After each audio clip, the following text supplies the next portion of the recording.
Okay, so Canada just announced a $13 billion housing plan. And that brings me to today's announcement. We're focusing on our government's mission to make housing more affordable for all Canadians. So it's called the Build Canada Homes. Big promises, big numbers, and Toronto is right at the center of it. But here's the problem. Families are nowhere to be found in the plan. Yes, the program is about building at scale, using public land, modular construction, faster timelines. So on paper, it sounds like exactly what we need. But if we dig a little deeper, and it looks like we're heading down the same road we've been on in Toronto for years. So more housing, but not the right kind of housing. So let's break down what's actually been announced, what's missing, and why ignoring families isn't just bad policy. It's a mistake that could cost cities like Toronto their future. Okay, so Build Canada Homes is a brand new federal agency launched this September with an initial $13 billion fund, which sounds like a lot of money. So let's get into it. The plan, it's to build affordable housing at scale, not just subsidies or tax credits, but actually putting shovels in the ground. So they're starting with test sites in cities Toronto, Ottawa, Winnipeg, Edmonton, Longueuil, and Dartmouth, using public land, building modular and factory-built homes to cut costs and speed up timelines. So the promise is thousands of affordable homes with capacity to expand to tens of thousands over time. So all sounds really good, but here's the issue. None of this explicitly mentions families. So no targets for 3 or 4 bedroom homes, no guarantees on family-friendly design, and no clear plan for building where schools, parks, transit already exist. And that's a problem. So families aren't just another demographic. They're the foundation of stable neighborhoods and stable society. Without family-sized homes, what happens?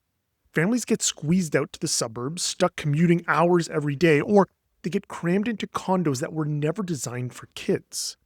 And Toronto is full of transitional neighborhoods. Think of places like that we talk about on this channel, Eglinton West, Weston, or Scarborough Junction. Those are perfect for family-focused development. They've got schools, they've got parks, they've got transit lines being built right now. And these are the areas where Build Canada Homes could completely change the game if they actually thought about families from the start. Now, to be fair, there are opportunities here. So mixed income rentals in big cities could open up access for families who right now are totally priced out. Public land near transit could mean more homes built where kids can actually walk to school or where parents can get to work without a 2-hour commute. And the plan to preserve at-risk rental housing, that's huge. And families living in older, affordable apartments could actually stay in their communities instead of being displaced by investors. So there's potential, but it only works if families are part of the equation. Now, the risks are just as clear. If Build Canada Homes skews towards smaller 1 and 2 bedroom units because it's faster, cheaper, and easier to hit unit counts, then families are invariably going to be left behind.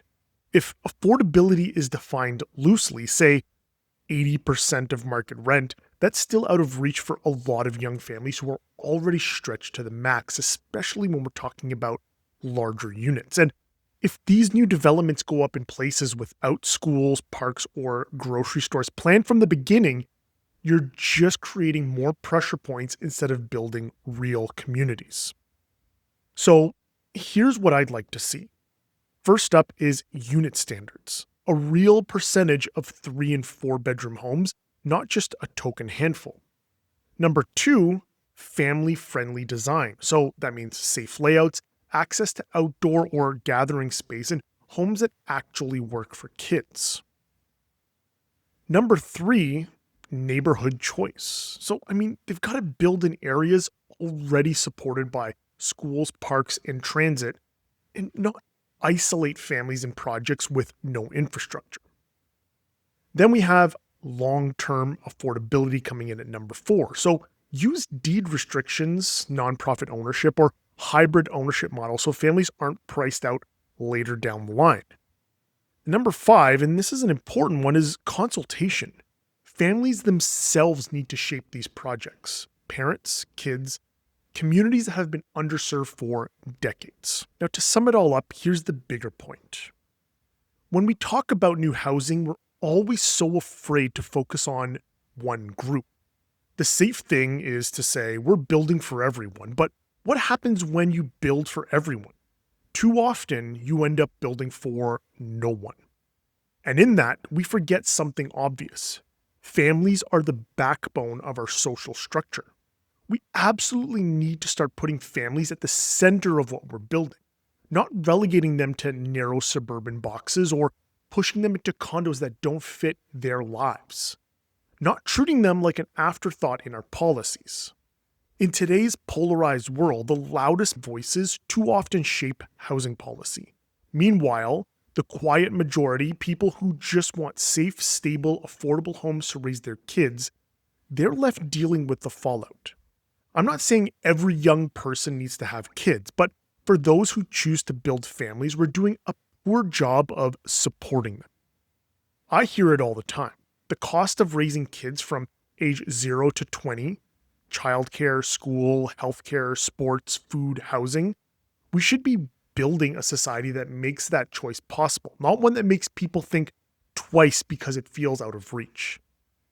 And we lose the plot when only the wealthiest parents can afford the basics: quality healthcare, good nutrition, safe housing, access to parks and activities.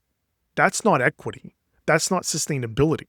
If the federal government is serious about reshaping housing, it needs to be serious about building for families. That shouldn't be controversial. It should be the foundation of how we think about building Canada's future. So yes, Build Canada Homes could be a turning point. But if it ignores families, it ignores the future. I'll keep breaking this down from the big policy announcements to the real neighborhoods on the ground. So if you care about keeping families in cities like Toronto, hit subscribe and let's keep this conversation going. Peace out.